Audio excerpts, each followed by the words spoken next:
And good morning, everyone. Welcome to this day.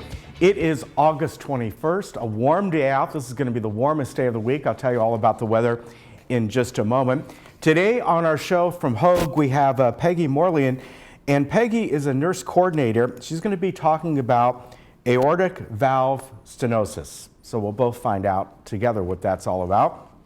Also, from AutoNation Toyota Irvine, we have Ephraim here today.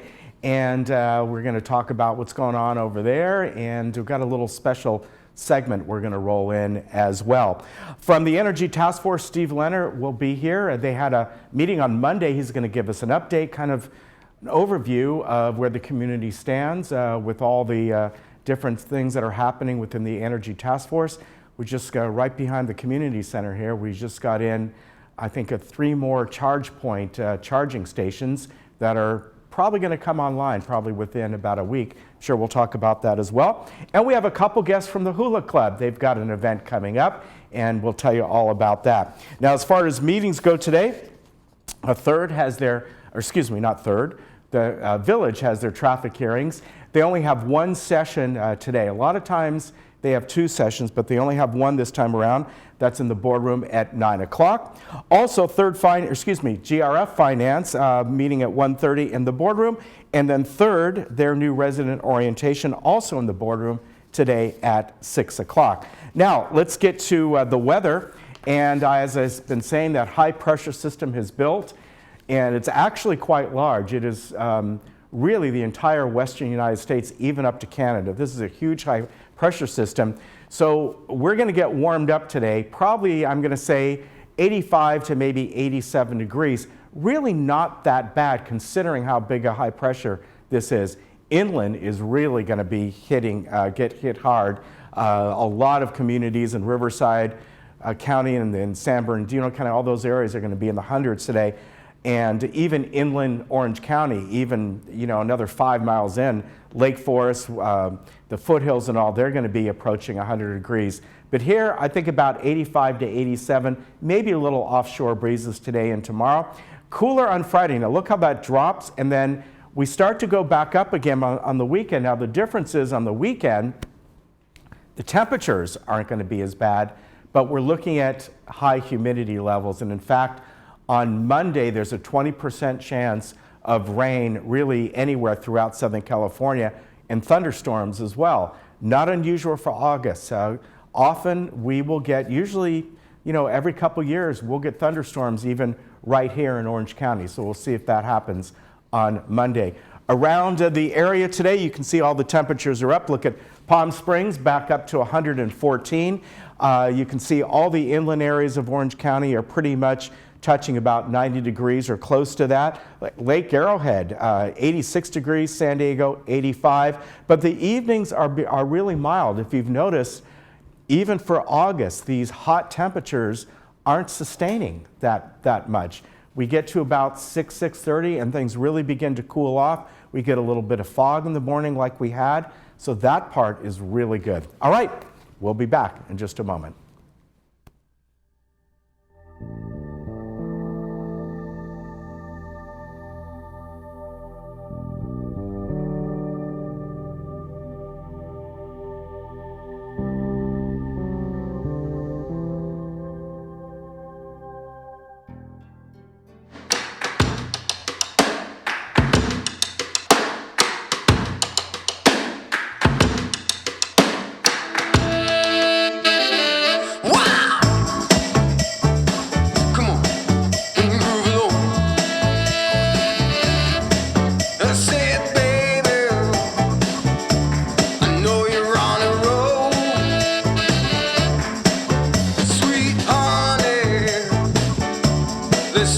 Looking for a change of scenery? You don't have to play golf to enjoy all that 19 Restaurant and Lounge has to offer. From a delicious breakfast menu to our delectable lunch and dinner specials. At 19 Restaurant and Lounge, there is something for everyone.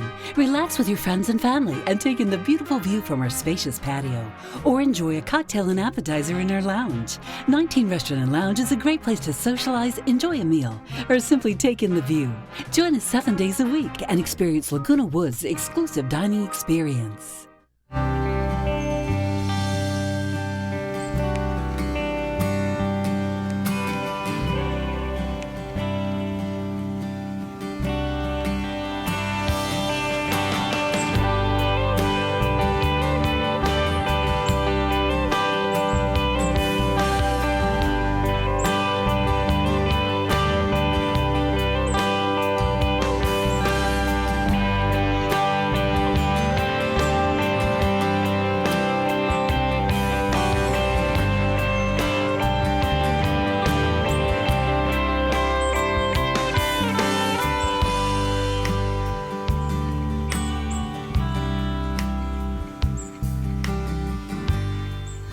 Did you know that the Laguna Hills Lodge was originally built as a place for relatives or friends to stay when they were visiting? In 1968, Laguna Woods' residents built the first 2 buildings of the lodge because they wanted a place close by for visitors to stay. Since then, the lodge has become the spare bedroom for the Laguna Woods' residents. The lodge has received the TripAdvisor Award of Excellence 8 years in a row. We invite you to stay in one of our recently remodeled garden rooms and take advantage of a special offer for Laguna Woods' residents, family, and friends.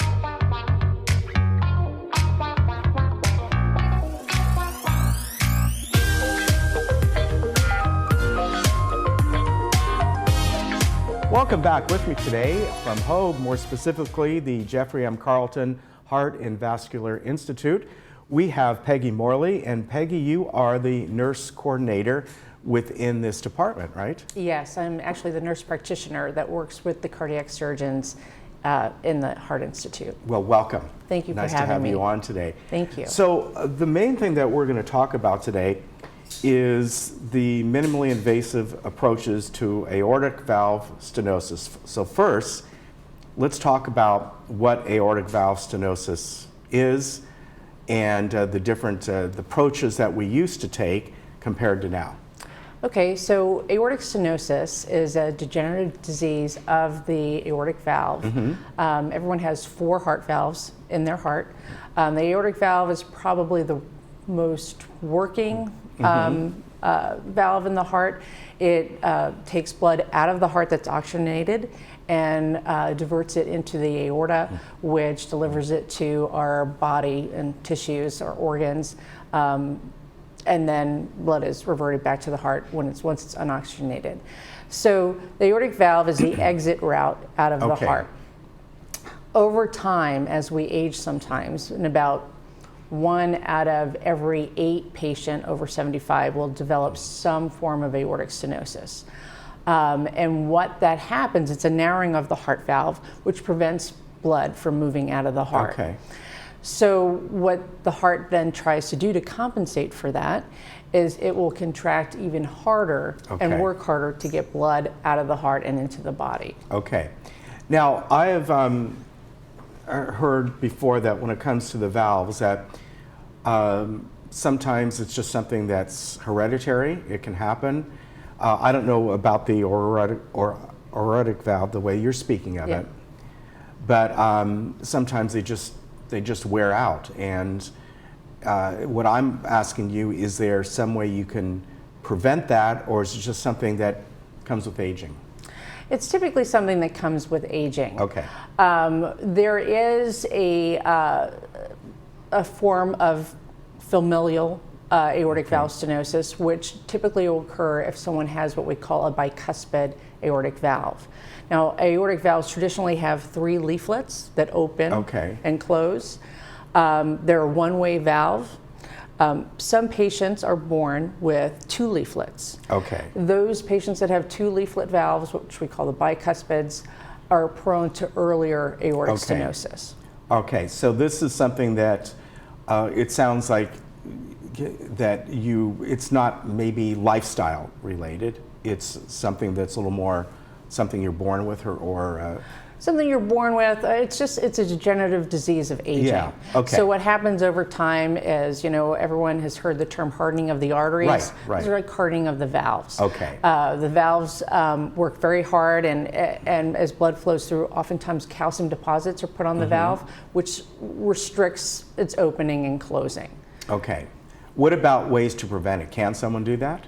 No, and people get confused by thinking, oh my gosh, I've I grew up drinking milk, so that's why there's so much calcium on my valve. It just happens. Yeah. Very rarely, if a patient has a infection called endocarditis, that can damage the aortic valve as well and make the leaflets either restrictive or what we call flail, where they are just incompetent. Okay, so how do you folks first find out that someone has this condition? Or I guess let me reverse that. How does the patient, the person, know that something's wrong here? Or does the primary care provider detect something? What's the first few steps to figuring that out? That's an excellent question, because we still do believe that there's a large cohort of patients out there that are walking around with aortic stenosis and don't really realize that they have it.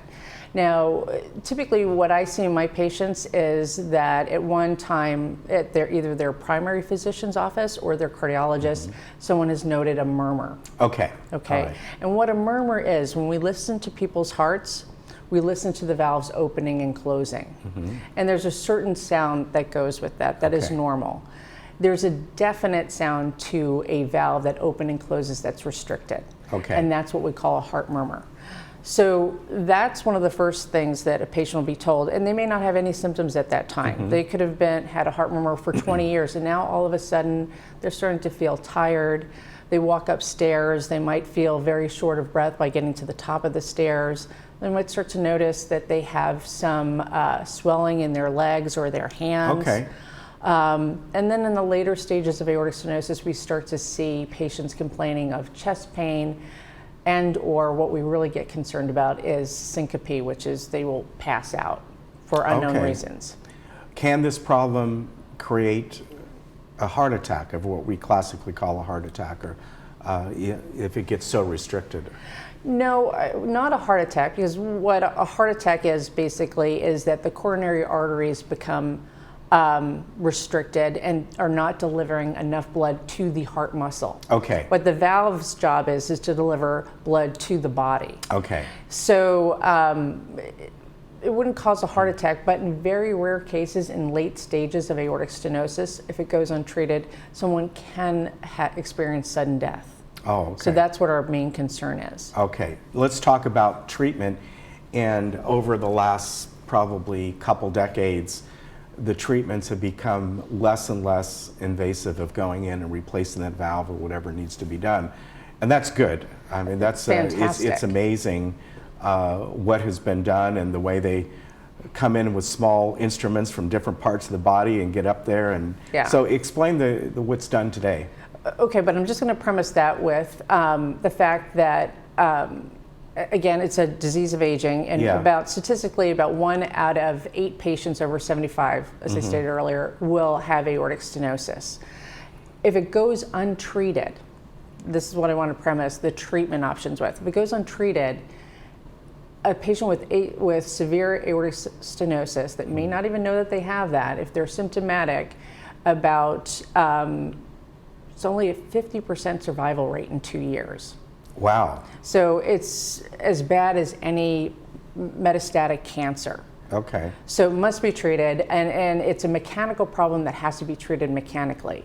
So the gold standard traditionally has been open heart surgery, where we do a sternotomy, open up the heart, cut out the old valve, and put in a new valve. Now with the TAVR program, which is what I coordinate at Hoag Hospital, we can achieve the same results by inserting a catheter through either groin or making a small incision up just below the clavicle, and within 15 minutes deploy a brand new valve in over the old valve. Wow. You don't even have to take the old one out? No, we don't take the old one out. So what ends up happening is we go in with the valve that is crimped, and it's mounted on a balloon, and we blow up the balloon, which deploys the new valve in over that old valve, and the old valve gets pushed to the sides of the heart. And within amazing. 15 minutes, they have beautiful blood flow through that valve. This almost sounds, in a very, very simplistic term, it's like the people who go out and reline your piping in your house. They're not getting rid of the piping, they're quite literally pushing everything aside and creating a... Right. That's incredible. Yeah. And it takes 15 minutes? So the procedure, I tell my patients that they'll be in the room for about 2 hours, but the majority of that time is prepping and then waking the patient up. But the physicians, which is always a heart team, a interventional cardiologist with a heart surgeon, work together, and within 15 minutes from groin to replacing that new valve, that's amazing. Done. So again, it seems to me the real focus here is someone who may have this condition, and to get the information that, yes, you do have this, we need to take care of this as soon as possible. Because the symptoms may, as you said, you could be walking around with this for quite a while and not notice it, right? Exactly, and a lot of my patients are older, so they think, of course I'm going to get short of breath when I walk up the stairs. Of course I'm tired all the time. Fatigue is probably the #1 symptom that I see with my patients. Okay. Are primaries at a certain age, and I don't mean the primary doctor, I mean they're seeing patients of a certain age, should they be in tune of looking for this at a consistent basis? I mean, are they going to pick it up just the normal, let me listen to your heart? You know what, my primary referral base is fantastic, and they're very smart. And one of the basic things with their physical exam is listening to the heart. And the murmur of aortic stenosis is very, very unique and very evident, especially if the valve is tight. So they know exactly what to look for. And since now this technology has been out and commercially approved for about 7 years now. Right. And the primary physicians get to see their patients come back to the office after they've had this done. And literally, my patients will have the procedure on a Tuesday, go home Wednesday at lunchtime, and if they want to go out to dinner that night, they can. Wow. Versus surgery, where they'd be in the hospital for 5 days, maybe have to go to a rehab facility after that. They can't drive for 3 weeks. That's amazing. It is really, it's such a lifesaver. Yeah, great. Well, I appreciate you coming on and talking about this. And if folks want more information, you can go to the website, Hoag's website, hoag.org/cardiac. Call 949-764-5871 if you want more information. And Peggy, great Nice having you on. Yeah, please. Thank you very much. Thank you. And hopefully we'll see you again. Okay, I hope so. We'll be back. Thanks.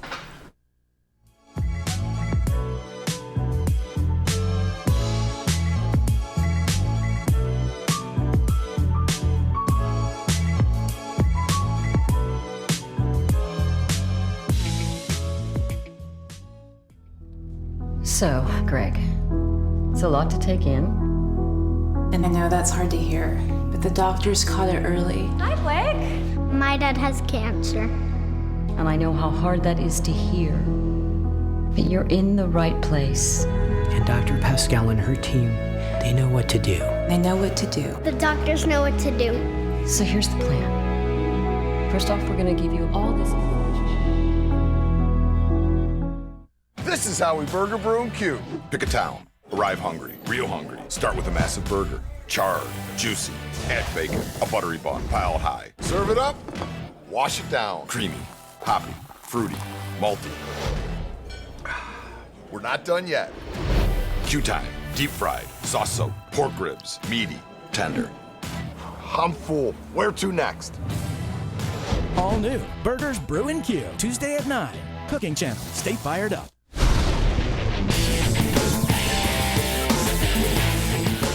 Hi, everybody. I'm Sean Thomas. Sports Talk. Come join me here every Thursday morning at 11:30 a.m. for sports news, highlights, and interviews for all of Laguna Woods and around the world. Put it on your calendar. It's a great way to start your day with me and the Sports Talk way.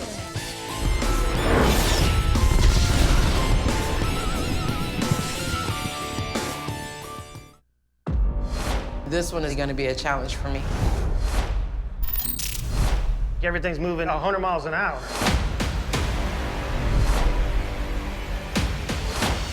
This is your worst nightmare.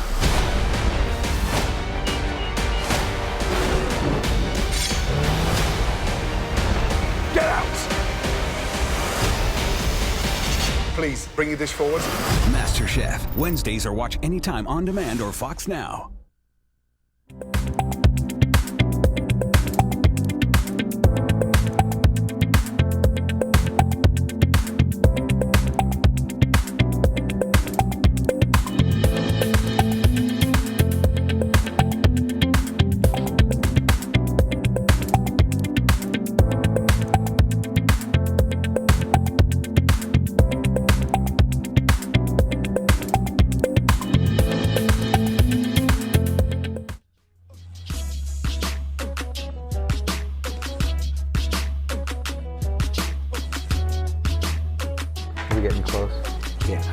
Look who's here today, Ephraim Barcelo of AutoNation Toyota Irvine, which is just down the road there, and it's always good to see you. It's great to see you. Thanks for having me again. You know, we're going to get into something real special in just a second, but of course, you know, this time of the year, there's the transitions, the 2019s. That's right. To the 2020s. And they're on the way in. And they're on the way. I mean, it used to be, well, of course, nowadays, the new model year comes in sometimes in April. You know how that... That's true. And thankfully, Toyota doesn't do that too much. You know, you want to buy and keep your current year car that way. The Supra is a 20. So do you have that yet? Yes, we do. We do have a Supra on the Did you drive that here today? No. You've got to come see it. All right, I'll come by and see it because I remember. I think I'm older than you, so I remembered the Supra of yesteryear. Yeah. Which was still a pretty cool car. And the connection between that car and this one, you'll love it. You've got to come see it. Am I right? Special. It's a V8? No, but it is a supercharged inline 6. Oh, an inline. Okay. Yeah, all right. so really fun car. Wow. Yeah. Yeah. Okay. We'll talk more about that. Maybe I'll come out there and drive one around. I'd love it. Okay? You've got to come out and see that car. So we're going to talk about something really special that you folks did. I think it was a couple weeks ago. We're going to show a clip of this in just a moment. But a gentleman who was a Vietnam War vet, and as we were just talking about, we know that unfortunately during that time, they weren't welcomed home very well. And unfortunately, I think people look at it totally different now, which is how it should be. Right. But tell us about this gentleman and the special thing that you and the folks at Toyota Irvine did.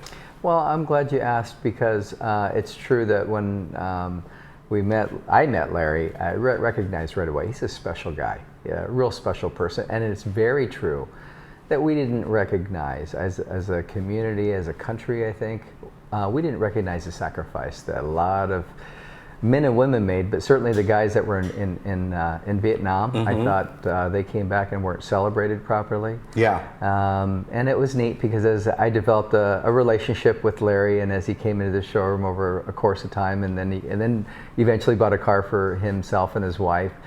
But really, he's a special guy, and I thought it was an honor for us to just set aside a day last week and invite quite a few people. We had over 250 people. Wow. Yeah, no, it was neat. The Irvine Police Department had a contingent of people. El Toro High School band. They brought the whole marching band, 47 incredible. kids. Yeah, and we have a staff of about 188 people at our facility in Irvine here. So it was neat. We all took the time and stopped and thought, let's celebrate not only his sacrifice he made, but he's a special person. And being a Vietnam vet, he did 2 tours. And yeah, and Larry is a SEAL Team 1 UDT guy. He's a very special person and made an enormous sacrifice of himself for all of us, really. And I think that it was high time to stop and give someone like that, someone special, a special recognition. And it was fun. He's a great guy. Let's take a look at this. Mark was over there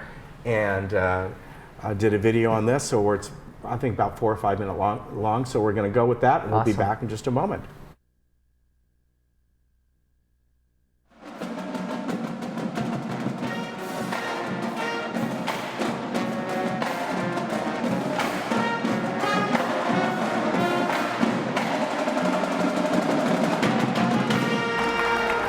I'm just going to tell you about someone I thought was special, so this is why we're taking a minute.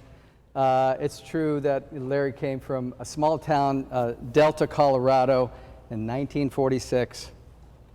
And fast forwarding all the way through, being a young man growing up in a military family, Larry joined the Navy, and from there, I guess because he wanted to stay close to the water, right? He decided to endure the pain of going to BUD/S and becoming a SEAL Team 1, a UDT number 11. He did 2 tours in Vietnam, and for that act of heroism, I'll tell you that he was awarded several awards, and if you'll indulge me for a moment, Larry was awarded not only the Purple Heart, but also the Bronze Star for heroism and the Silver Star for gallantry and uncommon valor. Okay? Woo! Thank you.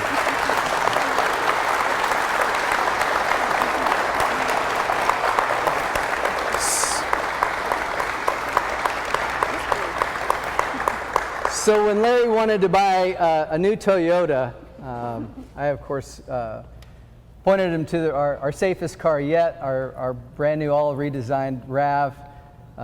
And when he was going to buy that car for Nancy, I knew right away, after talking to him for a little while, I wanted to do something special. Can someone grab those plates for me so I can share that with everybody? We took the long 8 weeks of ordering personalized plates. DMV. The DMV. It's okay. They got her done. I'm really thankful for the girls upstairs in our DMV department. Thank you very much for doing this, because without you, it wasn't going to happen. So we went ahead and ordered Larry and Nancy a special custom plate, a Purple Heart plate, also allowing everyone to see from behind that he is a combat veteran.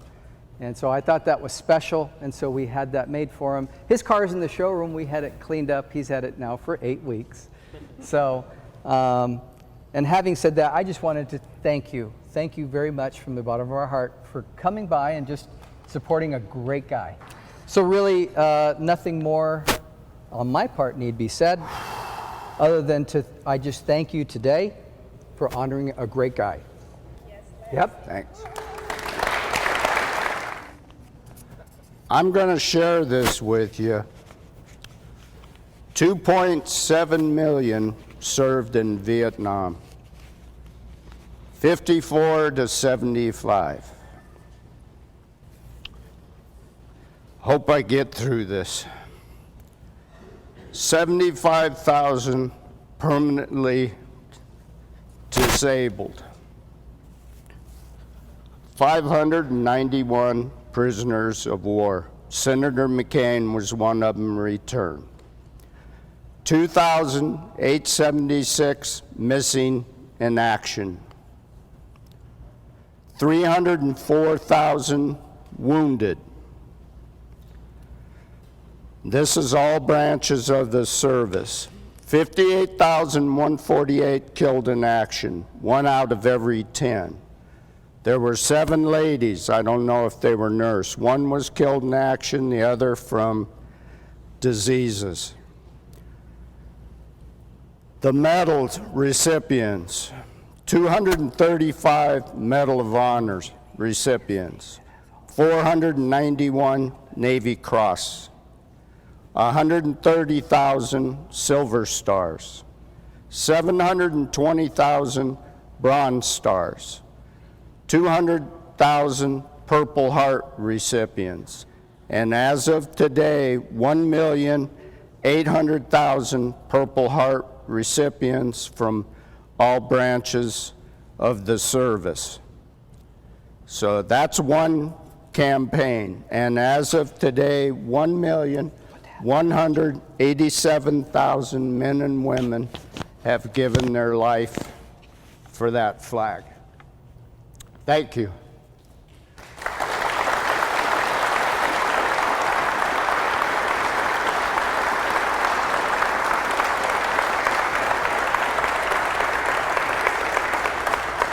Larry brought a small case of some stuff that he got, some obviously priceless things that you only get when you're willing to lay your life down. So come, please do me a favor, meander for a moment more. The band's going to play a song or two. It would mean a lot if you come by and just say hello to Larry, okay?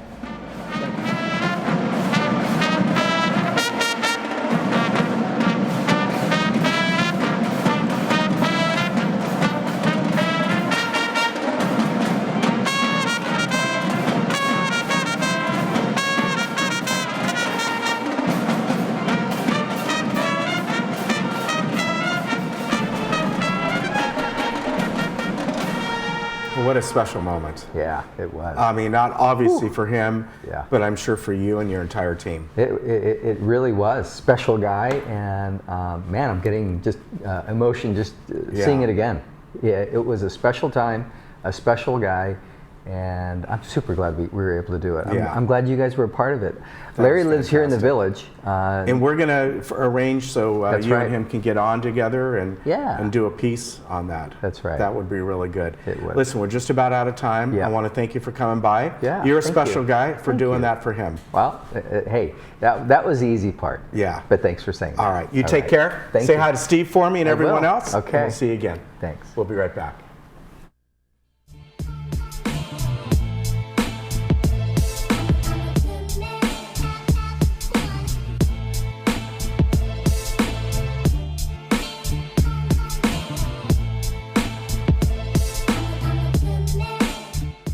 Before I tell you what I'm about to tell you, let me tell you that it's very important that you listen to what I'm going to tell you. Looking good, Albert. The people have spoken. They want a man of action. Real gold? They want a leader who will stare boredom in the face and say, not on my watch. Insert me, Rob Riggle, the new mayor of Funner, California. It's not a word, it's a place. Hi, I'm Sharon. I am so pleased to welcome you to JTV. We're a 24/7 home shopping network focused exclusively on jewelry and gemstones. And because we believe every woman deserves to be lifted up, we love to help her sparkle, keep her informed, and make her smile. Our viewer is passionate about jewelry and gemstones, and we share her passion. Because of that, she keeps coming back, making us one of the top retailers in the United States. We sell extraordinary products at extraordinary prices. Welcome to JTV. Before the next earthquake, take 30 seconds to refresh your memory about these important disaster preparedness tips. Make a family emergency plan. Decide how you'll get in touch with each other, where you'll go, and what you'll do in an emergency. Build a disaster supply kit with enough water, food, and emergency supplies to last at least 3 days. It's important to have disaster supply kits for work, cars, and pets too. Find and fix items in your home that might hurt someone by moving, breaking, or falling during an earthquake. Know how to react safely when the ground shakes. If you're inside, stay there. Remember to drop, cover, and hold on. Drop down onto your hands and knees and cover your head and neck with your arms to protect yourself from falling objects. If you can move safely, crawl under a sturdy desk or table and hold on to one of the legs until the shaking stops. After an earthquake, help people who are hurt or trapped. Call 911 for emergencies only. Check your home for damage, including gas or water leaks, damaged wiring, or downed power lines. Protect your family and your home by making a plan, building a kit, and practicing disaster drills at least twice a year. Be sure to visit ReadyOC.org for more information on emergency preparedness and AlertOC.com to sign up for emergency alerts and notifications. We want you to be prepared for a disaster just as much as you do. Did you know there are over 400,000 seniors in Orange County today? So where does a senior or family caregiver go for information and resources? You can turn to the Answers Guide published by the Council on Aging Southern California. Answers is full of articles and resources to help you navigate the aging experience. You can pick up your free copy today at the clubhouse nearest you or at the Social Services Office. The Council on Aging, helping seniors remain healthy, connected, and protected.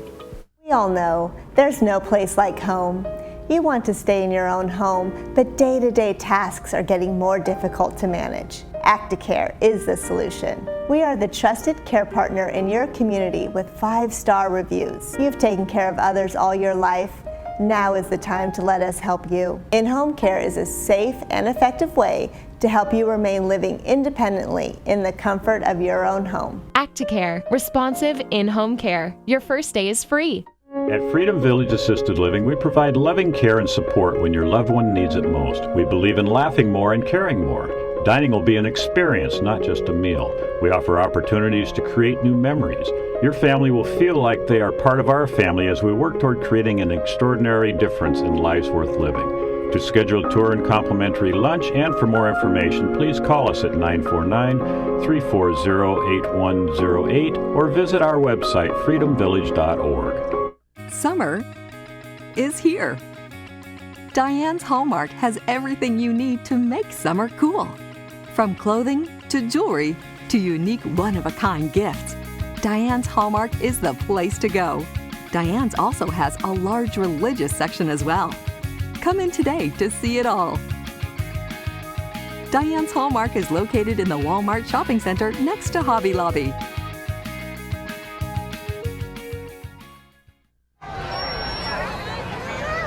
Have you been struggling to hear in larger groups? Well, that can be very frustrating. We do have solutions for that at Hearing Remedy. In particular, these tiny hearing aids that can help people hear better in many, many noisy situations. Please give us a call. We have these on sale for a limited time, only $895 for a hearing aid. Call, make an appointment for your free hearing exam, and get on the road to better hearing. The Red Sox are 1 out away. And the Dodgers are down to their final strike. Here comes a 1-2 pitch.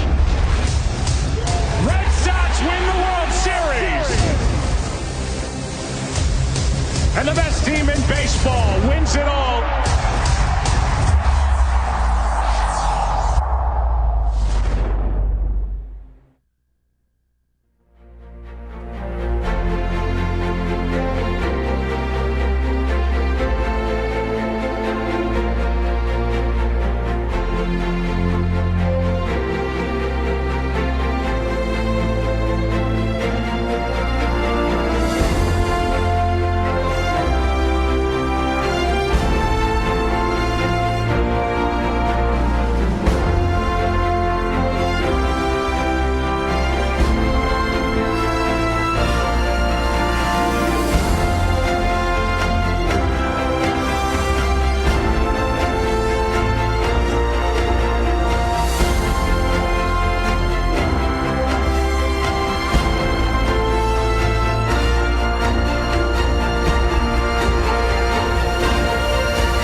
Welcome back. With me today is Steve Leonard, and Steve chairs our Village Energy Task Force. And Steve, it's been a while since you've been on. Welcome back, sir. Thank you. Good to be here again. Yeah. Yeah, it's been probably since I left the United Board. Yeah. About a year and a half ago or something. Yeah, so nice to have you back. Thank now, you. on Monday, you chaired a meeting, and we're going to kind of give a recap of that meeting, but a few steps that have gone on since I've seen you, and you've been one of the instrumental folks and within our energy here in the village in many different facets, right? Yes. Yeah, there's been other people too, right? But I know you've been involved for quite a while. Yeah, I'm kind of like the corral chief now. Yes, it sounds like it. So first, give us a brief introduction. So many years ago, there were 3 energy committees, one for United, one for Third, and one for GRF. And even though the mutuals have separate needs from GRF, at some point we started talking, and why don't we just have one energy committee? Makes sense. And you know, sharing of information, whatever. And they finally agreed to do that, and back in about 2018. And as the conversation started, what they determined was, because each one of the boards have their own bylaws, that how do you manage that? So they decided to change from a committee to a task force. Okay. Right, to help do that around. So that was in May of 2018, and they drafted a charter. And then in July, they came up with a final revised charter in July of 2018. And there are 2 directors from each mutual, Third and United, typically the chair of M&C and 1 other director.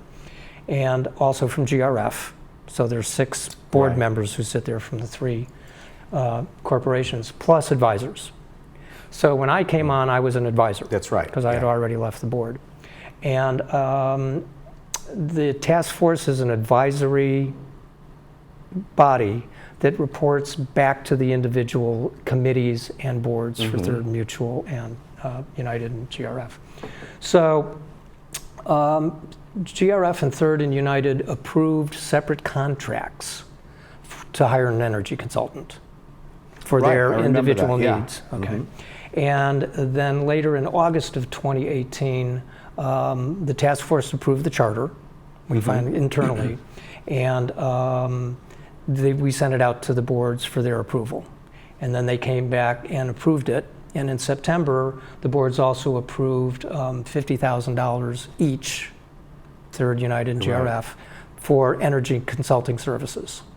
And our job as the task force was to help identify what areas needed to be looked into and reports generated and whatnot. So in December, we approved plans for the review and report for United Third for electrical infrastructure as it is now, our current loads, and also try to project out 5 to 10 years how those might change. Right. And they're going to. Yeah, and they're going to. Yeah. Instant hot water heaters, electric vehicle charging, there's a slew of things which you're aware of. And then we also want to look into electric vehicle and golf cart charging and possible alternative energy sources. Third and United both have solar, GRF has none. Right. Yet. Yes. And let me just stop you for a minute there. And what I want to get at is this whole energy task force makes so much sense to look at things as a whole instead of pieces. And I think there are a lot of board members even now looking at other things within the village. Yes. Landscape or whatever it is, because everything kind of steps over the other. And to look at it as a whole, one, in the long run, you might get better solutions, and 2, you could end up saving money. Well, by and looking, staff time. Yeah. If you have 3 energy committees, then you've got staff going to 3 meetings rather than 1. Right. So you cut it down from 3 to 1.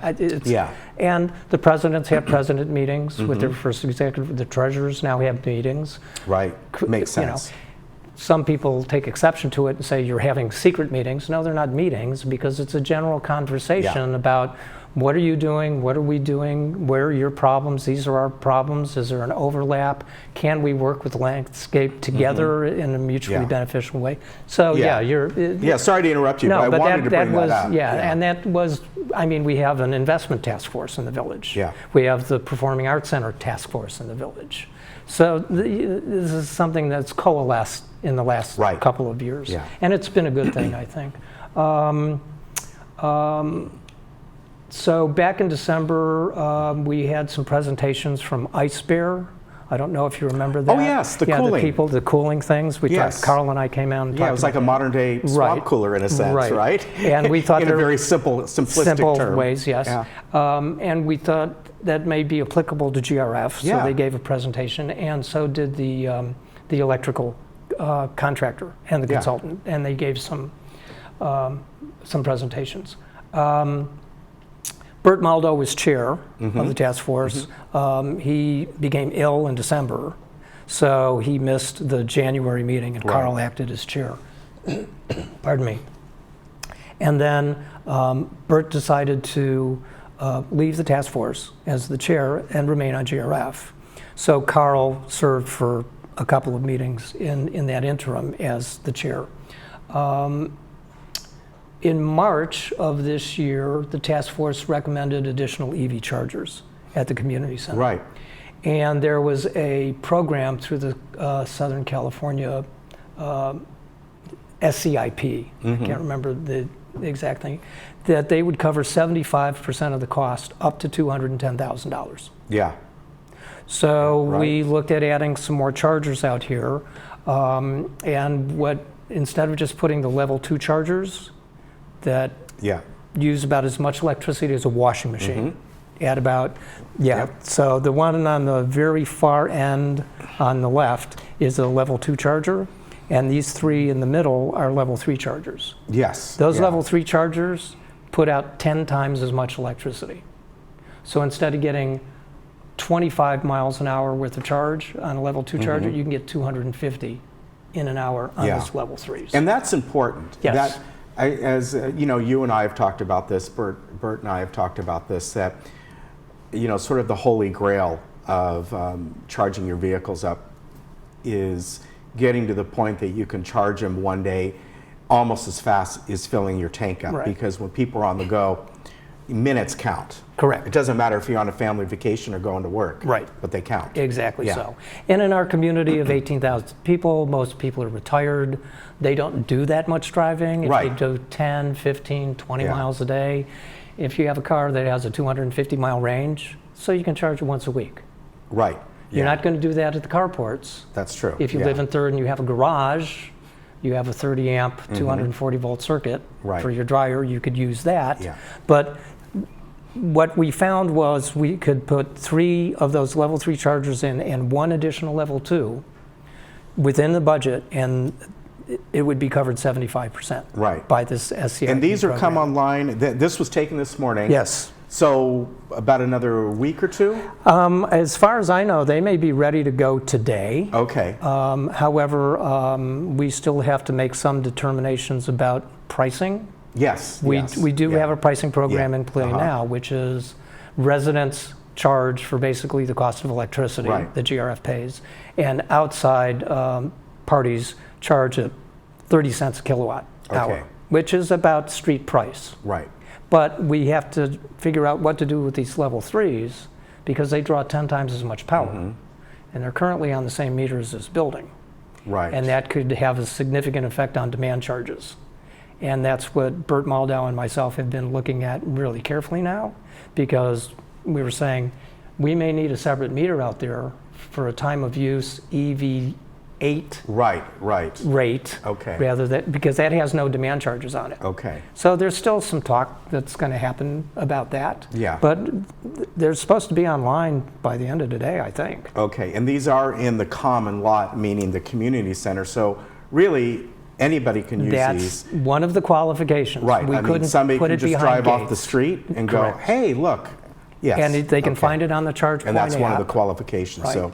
And it provides an income stream to GRF as well on that. So that's a good point. So nobody goes, hey, this person doesn't live here. No, that was part of the You want those people plugging in and paying you money. Yeah. Right. Yeah. So, in May, I was elected the chair to the task force. None of the other directors wanted to take the chair. I said, we're all too busy.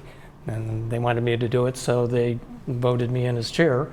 And then in July, the energy consultant came out and gave us a proposal for the grid, for possibilities for this building and Clubhouse 7, and do that, so they gave a presentation.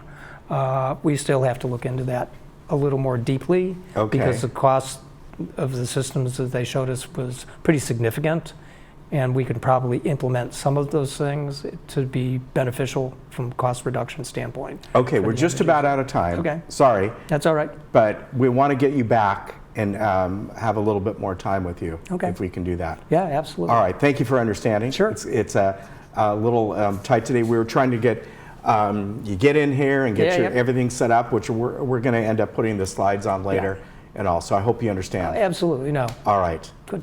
Good to see you. It's really good to see you. Thank you. Thank you very much. and we'll be right back.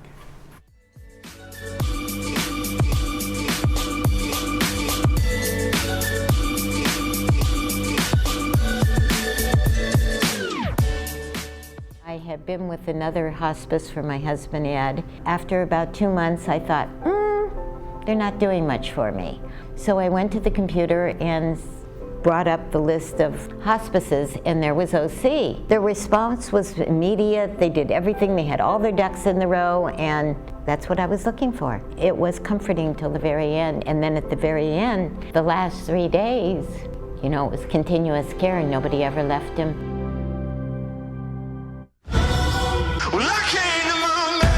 I run Fox News. Anyone outside is the enemy. We need to reclaim this country for the real Americans. Gretchen? Roger. I'm broadening my audience. Well, I hired you because you're a beauty queen. He's a bully. I will do anything to protect my people. I'm a multifaceted man.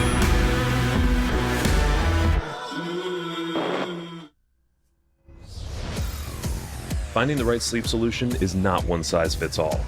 At Revive by Living Spaces, you'll find a revolutionary process that makes the shopping experience as easy as 1, 2, 3. 1. Pick your pillows for proper spine alignment. 2. Select a mattress that provides the perfect comfort and support. 3. Choose the right necessities to enhance the quality of your sleep so you can recharge, relax, renew. Only at Revive by Living Spaces. Mind and Memory Program at Mission Hospital is an outpatient program specifically designed for patients with a memory disorder who have developed a mental health issue, such as depression, anxiety, or paranoia. Patients are welcome every day, Monday through Friday, up to 4 days a week. On-site meals and snacks are included, and transportation to and from the program is available. The program focuses on improvement in overall mood, function, and concentration, as well as a decrease in depression or anxiety. Call today to find out if you or your loved one qualifies for the Mind and Memory Program.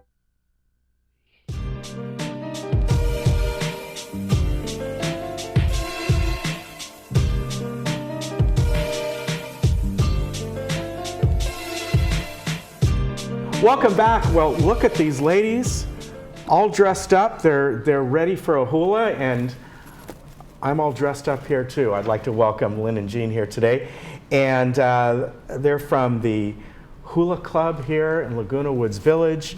And coming up, they're going to having a wonderful event on September 7th. Ladies, thank you for coming on today. Well, thank you and for looking the having way us. you do. Thank you for having us. Yeah, it's great. So first, tell us about this club and what it's really about. And do you get together and practice hula dancing? Yes, we do. We formed the club because we have a class on Mondays at Clubhouse 6 at 6 o'clock every Monday from 6 to 7:30. And in the beginning, once a week we felt was not enough. Yeah. Especially when you're older, you need to do it all the time to get it, right?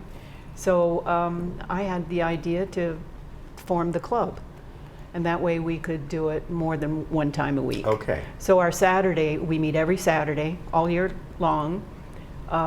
We have 25 members, at least 25 members, and we get together every Saturday, 10:30 to 12:30, and we do our hula, we do crafts, we do lei making, we learn the language, and that's how this all started. And now we have this hula festival. Yeah, coming once up. a year. Hey, I have to ask first, why? In other words, what was your background that you decided to go in the direction of hula? Did you live in Hawaii at one time? Did you? She's got a good reason. Yeah. I'm from Hawaii. Okay. Grew up there. We were made to do hula. That was part of our culture, whether we wanted to or not. So at about 8 years old, I started. My ancestors did hula. I found out later, in fact, the hula group that I belonged to, the Halau, had the same name as my great-grandmother. Wow. And my grandmother. And I didn't know that. So so your ancestors were Polynesian? Yes. Wow, fantastic. Yeah. Born and raised in the island, so. That is great. And how did you get involved? Well, I have a completely different story. My husband and I moved here, and we immediately joined all the dance clubs. And then when we moved into our house, the lady 2 doors down had been a hula teacher for 45 years, and she pounds on the door and she says, "Do you want to come to my living room and do hula?" And she was like 83 at that time. I said, okay. So she was my first introduction. And then the recreation department started this free hula class with Alani, our teacher. And if you like ethnic studies and just the idea, the first hula class that I went to, she was using gourd drums like this, like the ancient style. And you just felt transported back in time like you were part of ancient history. And of course with the modern ones and the flowers, then you could go nuts, like I'm a gardener too, so I love the flowers. So what can I say? Perfect combo. I got hibiscus and in my we yard. love to have more members, so please come. So September 7th at 10 o'clock from 10 to 4:30, you're having your festival at Clubhouse 2. It's free admission, crafts, food, raffle, Hawaiian music. And I'm going to make sure to remind people about this because we're just about out of time. So this is going to be a lot of fun. It's free admission and it's all day long, so you can come and go as you want. But it's for Laguna Woods residents and their guests. Okay, right now we have to say aloha, to everyone. Okay. All right. Aloha. Aloha. Thank you. We'll get you back on too. Okay. We had a